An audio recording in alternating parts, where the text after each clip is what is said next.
Alam nyo ba guys na hindi na natin kailangan pa ng oven sa paggawa ng masarap na bibingkang malagkit? Yes guys, dahil ngayong araw is ituturo ko sa inyo yung paraan sa paggawa nito. Bibigyan ko na rin kayo ng mga tips kung paano ito magagawa ng maayos. Syempre, since bibingkang malagkit nga itong gagawin natin, kaya gagamit tayo dito ng malagkit na bigas. Bale, 3/4 kilo itong gagamitin natin. 1 kilo talaga to guys. Ginawa kasi naming lugaw yung 1/4 nung bagyuhan. Kaya yan, 3/4 na lang tuloy yung natira. Bali, hugasan lang natin yan, then saka isasaing. Para lang tayo dito nagsasaing ng typical na bigas, guys. Pero dito, hindi ko to masyadong i-fully cook since lulutuin pa naman ulit natin to mamaya. And kapag ganito na nga medyo malapit na siya maluto, hahanguin ko na yan at itatransfer sa isang lagayan para palamigin sa electric fan. Maiba lang ako guys. Alam nyo ba nung mga nakaraang bagyuhan is brownout sa amin and kami lang yung merong wifi sa bahay dahil dito sa mini UPS na nabili namin sa online. Ang kagandahan yan guys, tumatagal yan ng up to 13 hours ng tuloy-tuloy ng ginagamit. Enough time na yon para magawa natin yung mga gagawin natin online. Suwak na suwak to sa mga trabaho o negosyo na ang kailangan lagi is internet guys. Yung 10,400 mAh battery capacity pala yung bilhin nyo guys tulad ditong sa amin. Huwag yung mga lower capacity dahil mabilis yung malobat at di worth it sa pera. Kaya kung ayaw mong mawala yung internet service nyo kahit brownout, maglalagay na lang ako ng link dyan sa comment section para pares na tayong di mawawala ng wifi sa bahay, di ba? Bale dito nga pagkasaing ng malagkit is dito naman sa kawali, maglalagay lang tayo dyan ng 200 ml na kokomama na pure gata, half cup ng asukal,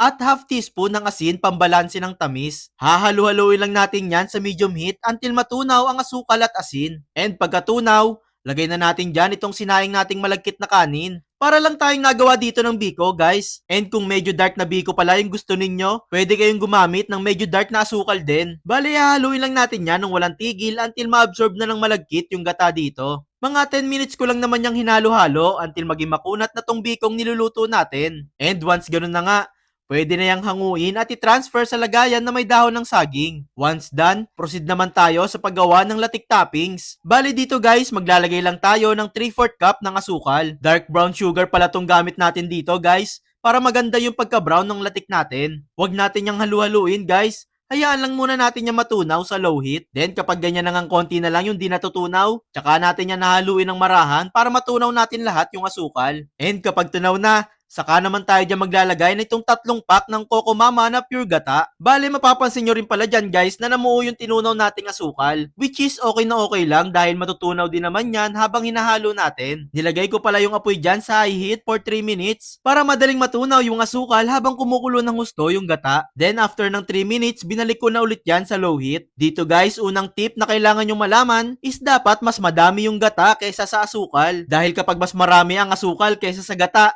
asahan mo na, titigas yung magagawa nyong latik sa ibabaw. At syempre, palpak na naman yung gawa natin. Pangalawang tip is dapat purong kakanggata ang gagamitin. Wala dapat tubig na nakahalo para makuha natin yung gusto nating lambot ng latik. Pangatlong tip, dapat hindi tayo titigil sa kakahalo nito. Kasi kapag tumigil tayo sa paghahalo, magmamantika ng husto yung magagawa nyong latik. And pang-apat, dapat mahaba yung pasensya nyo. Medyo maselan kasi talaga yung paggawa nito guys. Pero kapag nakuha nyo naman yung mga tips na sinabi natin is mape-perfect nyo din po yan. At this point guys, nasa 45 minutes na tayo ng pagluluto. And ganito na ka-dark yung latik natin. Dito guys, nag-i-start na rin siya mag-accumulate ng langis. Kaya hahanguin na rin natin agad to. Makikita nyo dito na sobrang lambot at medyo runny pa yung latik na nagawa natin. Ganyan talaga yan guys. Don't worry. Dahil kapag lumamig pa yan, mas magiging malapot pa yan na parang jelly yung consistency. And after nga nating mapalamig yan, heto na yung resulta guys oh. Take note guys ha. Malamig